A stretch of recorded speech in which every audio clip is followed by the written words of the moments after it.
Welcome back to Word Wisdom Zine. We'll be continuing with designing our page for our zine that you are currently working on with your aphorism. And as you can see, you've placed your aphorism already in a text area of your design, and you have your image with your color in the background. So we need to do what I like to call house cleaning. And we want to make sure that our picture, located, it's going to say link, and you'll see a little thumbnail of your picture in your layers. And we talked about this in a previous section on our zine. Let's lock that layer. We're also going to go to our shape and lock our background shape that we have. So we're going to have these two layers locked. That means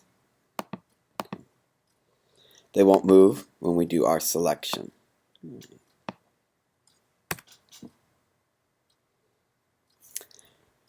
Now that we have our layers locked, we're going to be adding graphic elements. And graphic elements are the things that are used by designers to spice up our page, to give it our personality, to bring out the flavor of our design. And here we're going to be using our shapes, rectangles and ellipses. Our ellipse tool is how we make circles, and our rectangle is how we make bars. So looking at your picture, I'm going to think, maybe I have a center right here I would like people to focus on. So let me go over and grab the ellipse tool. What's nice with the ellipse tool is you're going to see crosshairs inside it that are kind of hot pink. That lets you know when you have a perfect circle. This is not a perfect circle. We do not want to use those in our design. So follow until you've made it a perfect circle. There we go. Now I have a perfect circle. I can at any time reduce my circle, but in size, as you know, from any corner, holding down that shift key. I'm going to put this because this is where the action is. Remember, the colors we can use in this project have to come from your photo. So I'm going to click, and I'm going to say, I really love that orange color. Okay. Now that I have my orange color, now my color from the picture, of course, is solid. So we're going to look in your layers for something called transparency. Transparency allows me to blend and to make opacity. So I could reduce the color so I could see a little through it. Or, and this is what we're going to do, go to normal. We have a whole choice of different ways of blending color. We're going to stay above exclusion. We won't go down below because those don't blend necessarily very well in what we're doing. But any of these would work here, from darken to exclusion. I'm going to do screen. Okay. Ooh, interesting. Love that. Right. The more design-like it looks, the stronger. Now, I also notice I have some leading lines in my picture going vertical and horizontal. So I'm going to add one horizontal. I might pick up a different color in my picture. And as I blend, dark colors blend different than light colors. So they're going to react differently depending on what color you chose.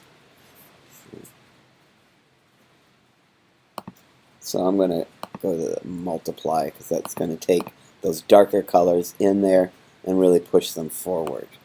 Might even move it right to the edge of my picture.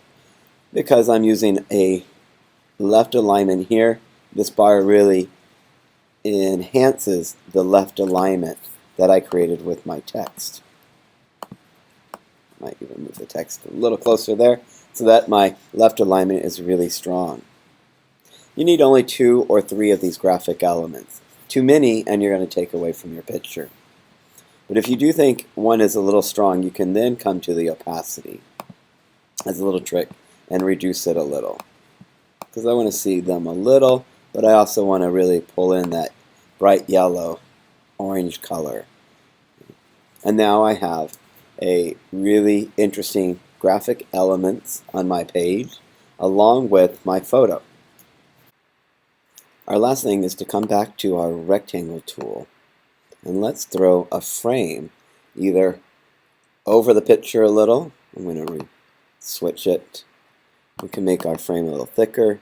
We can do a little rounded rectangle so that we're kind of framing our picture to really focus where we would like the viewer to look. The frame can be the whole picture, or the frame can be just in your design itself, which then adds a second level of focus.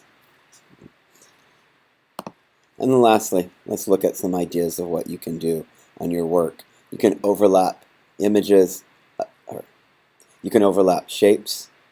You can even have a solid color if you like.